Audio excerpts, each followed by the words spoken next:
Mabuhay Pilipinas! Kung bago ka lang sa akin channel, please like and subscribe. Salamat agad.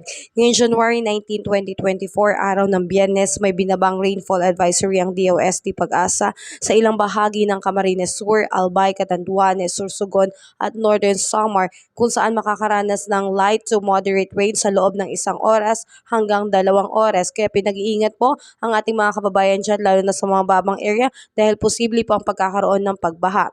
Samantalang makakaranas ng maulap na kalangitan na may mahinang mga pag-ulan ang mararanasan sa lalawigan ng Batanes, Cagayan, Isabela, Quirino, Nueva Vizcaya at Aurora habang bahagyang maulap hanggang sa maulap na papawirin na may mga pulupulong mahinang pag-ulan ang inaasahan sa Ilocos Norte, Ilocos Sur, La Union, Pangasinan, Abra, Benguet, Mountain Province, Ifugao, Kalinga at Apayao. Sanhi po ito ng hanging amihan. Samantalang katamtaman hanggang sa malakas na hangin mula sa hilagang Silangan ang iiral sa hilagang Luzon sa lalawigan ng Aurora.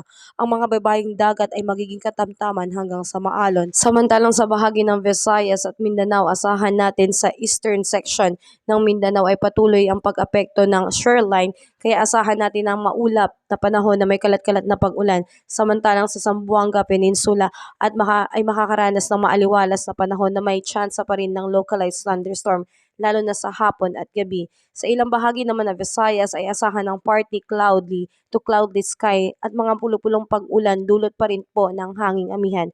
Narito po ang ilang listahan ng mga baybayin sa ating bansa na may nakababang gale warning signal. Kung kasama po dito ang sa listahan ng inyong baybaying nasasakupan ay hindi po muna pinapayagang pumalaot ang ating mga mangingisda dahil malakas po ang alon sa ating karagatan. Ito po ay sadyang mapanganib. Sa ngayon po ang bagyong inaasahan natin na dapat ay papasok ngayong buwan ng Enero ay hindi pa rin po nakapapasok sa Philippine Area of Responsibility kaya wala pa po tayong dapat na ipangamba.